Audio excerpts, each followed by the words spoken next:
Previously, Ernesti is a gifted boy who was a brilliant engineer in his previous life, and now he builds remarkable war machines for his kingdom. However, there is a group led by a woman called Kurheld that wants to use his latest machines for their evil plan. Ernesti is building the ultimate machine, and to finish it, he needs to know Kingdom's greatest secrets about the power source. So he visits another race to learn more about it. The Kingdom of Zalaudic has mustered its forces, and by using their new Black Knight models of robots, they start their invasion of the neighboring kingdoms. The invasion is proceeding with surprising speed as they are conquering city after city, quickly reaching the kingdom of Kushpercha. The Kushperchan forces are able to hold off their ground assault, but it is then that Zalaudic introduces their trump card, the levitate ships. With those flying ships, they drop their Black Knights behind enemy lines, wreaking havoc and completely crushing the Kushperchan defenders. Realizing that their battle is over, the king of Kushpercha decides to put up one last fight, which will give his daughter, Eleonora, the chance to escape. In the battle, he faces against Cristobal, a prince from Zalaudic, who defeats the king with ease thanks to his powerful robot. The princess is also unable to escape as her escort gets captured by enemy forces at a nearby checkpoint. The Order of the Silver Phoenix, accompanied by Prince Emrys, arrive at a checkpoint that used to be under Kushperchan control, but upon finding that it is held by Zalaudic's forces, they attack. Ernesti uses this chance to test his brand new model, which proves to be absolutely amazing, taking out enemy Black Knights with ease. Upon taking a look at the Black Knight's design, they quickly realize that the design is based on the model that was stolen from them some time back. Knowing now that it was Zalaudic who stole their property, they begin wreaking havoc along the border, taking out Zalaudic's patrols. Thus begins the legend of the Grim Reaper with a demon mask, based on Ernesti's Silhouette Knight. In order to try and put an end to the legend, which is spreading fear among their forces, they send airships to locate the demon and bring it down. Upon finding their target, it turns out it is Dietrich's unit they run into. Gustavo, the commander of the airship, confidently drops his units down into battle, but his confidence quickly disappears as he is unable to best Dietrich in combat, so much so that he is forced into a fast retreat once his forces start losing. To honor the close ties they have with the Kushperchan royal family, Emrys has Ernesti's order help him rescue the captured princess and her aides who are related to the prince. In order to do so, they infiltrate the captured city where she is being held. Under the cover of night, they use their silhouette gears to sneak into the palace. However, the princess is reluctant to go, feeling like everything is over and she has nowhere left to return. As it happens, Archid is the one who finds her, so he vows to become her personal knight and be there for her, even if there is no one else. This sways Eleonora and she accompanies him. Their getaway is fast and without any hiccups, so they are able to exit the city before any alarm is raised. After realizing what happened, the Zalaudican General Doroteo gives pursuit with a flying ship. With the help of Kojal, the genius engineer who is behind the airship design, they are able to figure out where the princess is fleeing towards, and they catch up with Ernesti's unit. When Ernesti sees the flying ship, he is so excited by its design that he immediately flies up with his Silhouette Knight to get a closer look. This shocks Kojal and the Zalaudican troops on board as they have never seen a flying robot before. Not being able to fight back against Ernesti's Silhouette Knight, Doroteo gives the order to retreat immediately. Upon returning, Doroteo is reprimanded for his failure, while Kojal begins developing countermeasures against the flying robot he saw. Ernesti's unit arrives at a Kushperchan relay station that is still free, where they start working with the remnants of Kushperchan forces. By using Ernesti's genius ideas, they upgrade their robots by using the scraps salvaged from the Black Knight units they defeated. Thanks to those upgrades, they are able to change the tide of war as they start winning in ground battles against Zalaudic's forces.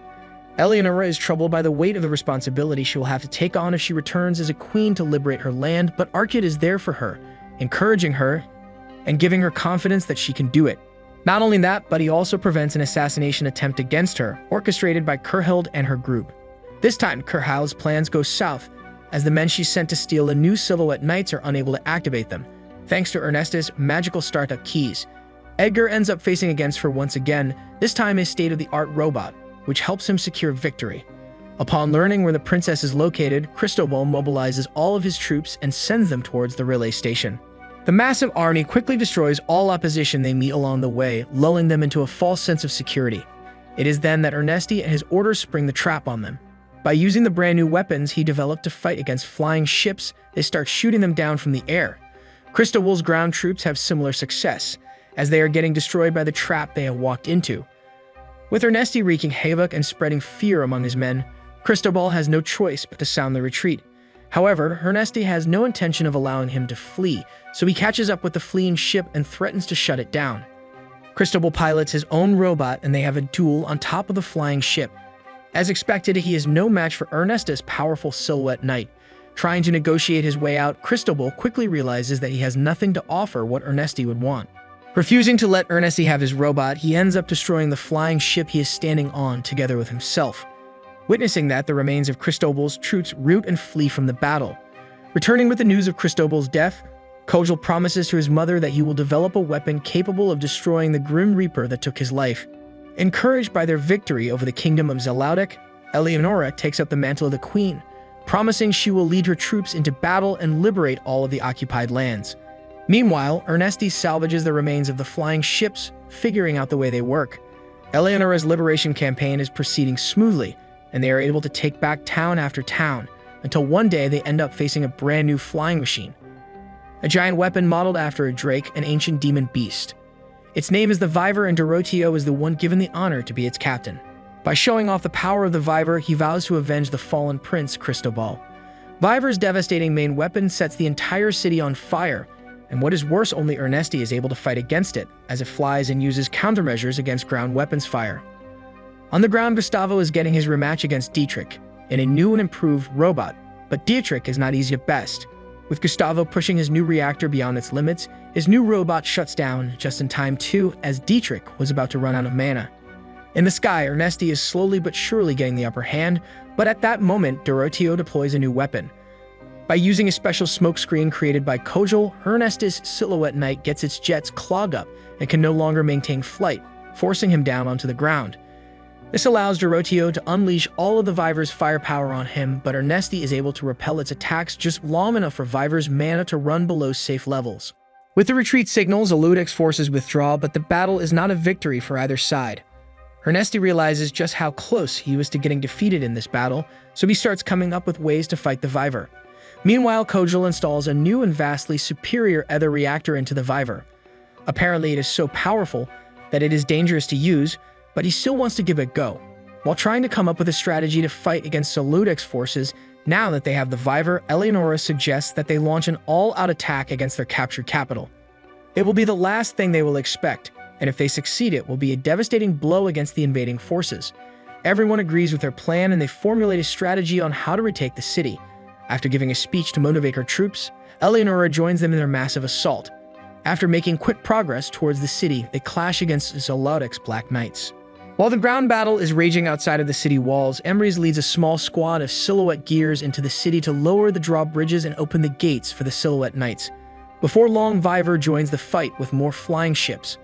On board of the Viver is Kojal, who is surprised to see that Ernesti has copied his flying ship design and made a flying ship of his own, which now makes its first appearance.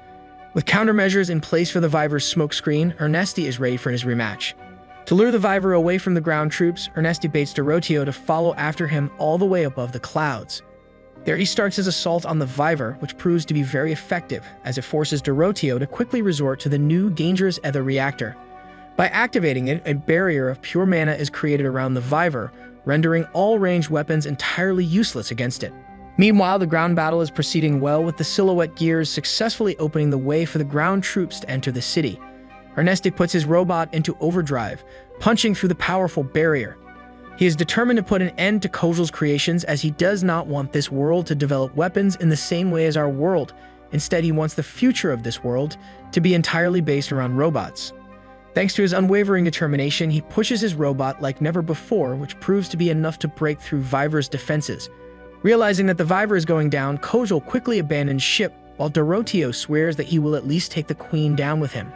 To do so, he directs the Viver away from Ernesti and towards Eleonora's camp. Ernesti is doing all he can to prevent the Viver from reaching the queen, slowing down its progress with all of the might his robot can produce. On board of Ernesti's flying ship, Archid realizes what is going on, so he directs David and Batson to bring the ship after the Viver. Catching up with the Viver, Archid pilots his robot and charges at Viver's control center, where Dorotio is piloting it from. It's able to land a devastating blow onto it, causing it to go up in flames together with Dorotio. Thus, the victory is secured and the capital of Kushpercha is liberated from Zalodican occupation.